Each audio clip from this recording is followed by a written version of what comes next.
शिक्षक संघ की मीटिंग में बैठे हैं। सबसे पहले मैं धन्यवाद देना चाहूँगी मुझे यहाँ आमंत्रित करने के लिए। मेरा जो टॉपिक है जिसमें मुझे अपनी प्रस्तुति देनी है वो है विज्ञान शिक्षण की प्रभावी तकनीक। सबसे पहले हम ये जानना चाहेंगे कि विज्ञान शिक्षण का उद्देश्य क्या है, विज्ञान क्यों पढ़ाया जाए। अगर हम जनरली देखें तो विज्ञान का जो उद्देश्य है वो ये है कि समझ और ज्ञान का निर्माण हो ताकि मानव जाति का विकास और कल्याण हो सके। लेकिन जब हम बच्चों की बात करते हैं, स्कूल लेवल पे आते हैं, तो हम ये देखेंगे कि जो हमारा उद्देश्य है वो थोड़ा सा अलग हो जाता है। प्राथमिक स्तर पे विज्ञान शिक्षण का उद्देश्य ये होता है कि बच्चे जो हैं अपने आसपास अपने पर्यावरण को पर्याप्त जानकारी रखें, अपने स्वास्थ्य के बारे में, स्वास्थ्य की रक्षा के बारे में जानें, स्वच्छता और स्वच्छता के महत्व को जानें।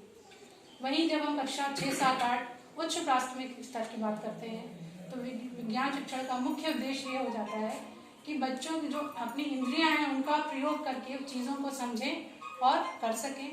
और सबसे मुख्य जो चीज़ है कि बच्चों के अंदर हम तर्क संगत सोच का विकास कर सकें।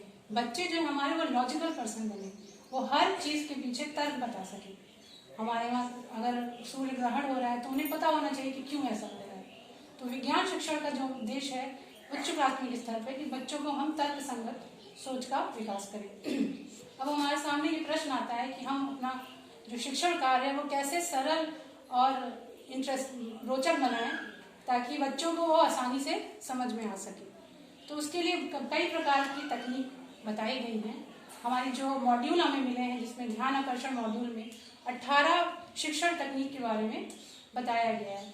उन्हीं तकनीकों में से मैं आज 2 तकनीक का यहाँ पे चर्चा करूँगी। जो पहली तकनीक है वो है एप्रोप्रिएट यूज ऑफ टीएलएम का प्रयोग।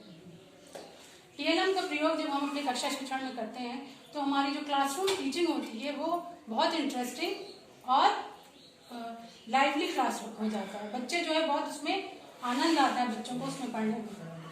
टीएलएम के प्रयोग से बच्चों के सीखने में जो है बहुत सरलता आती है और उनकी जो विषय वस्तु की समझ है वो बहुत स्पष्ट और स्थायी हो जाती है। इसी टीएलएम के प्रयोग के इस्तेमाल का हम उदाहरण एक लेके आए हैं। कक्षा 6 का पाठ है पदार्थों का वर्गीकरण।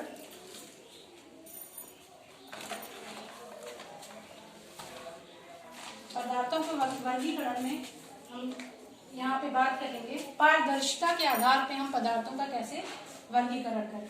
तो उसके लिए हम यहाँ पे प्रयोग कर रहे हैं ट्रेसिंग पेपर, एक कार्डबोर्ड,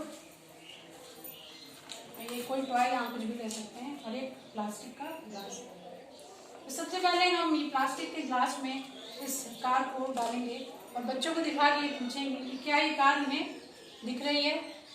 निश्चित रूप से उनका आगे से जवाब यह आएगा कि दिख रही है। फिर हम इसी कार को निकाल ट्रेसिंग पेपर के पीछे रखेंगे और उनसे ये पूछेंगे कि क्या उनको अब ये कार दिख रही है। तो उस पर उनका है कि धुंधली या अस्पष्ट दिख रही है, स्पष्ट रूप से हमें नहीं दिख रही है। इसी कार को हम कार्डबोर्ड के पीछे रखेंगे और उनसे यही प्रश्न पूछेंगे कि क्या ये कार उनको दिख रही है। तो ये कार हमें नहीं दिख रही। अब हम उनको यहाँ पे बताएंगे कि वे पदार्थ जिनके हम आर पार देख सकते हैं उनको हम पारदर्शी या ट्रांसपेरेंट ऑब्जेक्ट कहते हैं, और ऐसे पदार्थ जिनके हम आर पार नहीं देख सकते वो अपारदर्शी या ओपेक ऑब्जेक्ट कहलाते हैं। और ऐसे पदार्थ जिनसे हम आंशिक रूप से देख सकते हैं या स्पष्ट रूप से नहीं दिखता है उनको हम पराभासी या ट्रांसलूसेंट ऑब्जेक्ट कहते हैं। इस तरह इस टीएलएम का प्रयोग करके हम अपनी कक्षा शिक्षण को काफ़ी रोचक और प्रभावशाली बना सकते हैं। जो दूसरी तकनीक है जिस पर मैं चर्चा करना चाहूँगी वो है अपॉर्चुनिटी टू प्रैक्टिस, अभ्यास का अवसर देना बच्चों को। जब हमारी कक्षा शिक्षण और क्लासरूम टीचिंग जो हमारी है वो एक तरफा नहीं होनी चाहिए। It should be A two way process.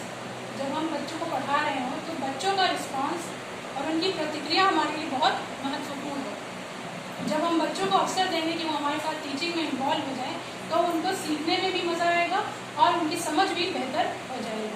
जब उनको अवसर मिलेगा खुद से कुछ करने का तो इससे उनके अंदर एक आत्मविश्वास आएगा। जब वो कुछ करके सीखेंगे तो उनके अंदर एक आत्मविश्वास जाएगा और उस काम को करने की उनको संतुष्टि भी चीज़ सीखी जाती है तो वो उसका जो स्पष्ट समझ होती है वो काफ़ी स्पष्ट हो जाती है और वो स्थायी होता है।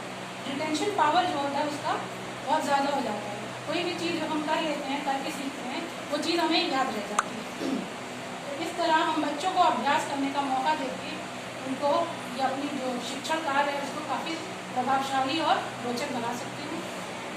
अंत में मैं इंग्लिश की 2-3 लाइन बनाना चाहूँगी इस पर। लर्निंग बाय डूइंग का मेथड, बच्चे कुछ करके सीखते हैं तो वो कितना प्रभावशाली होता है। उसमें I listen and I forget, I see and I remember, I do and I understand. तो जब मैंने सुना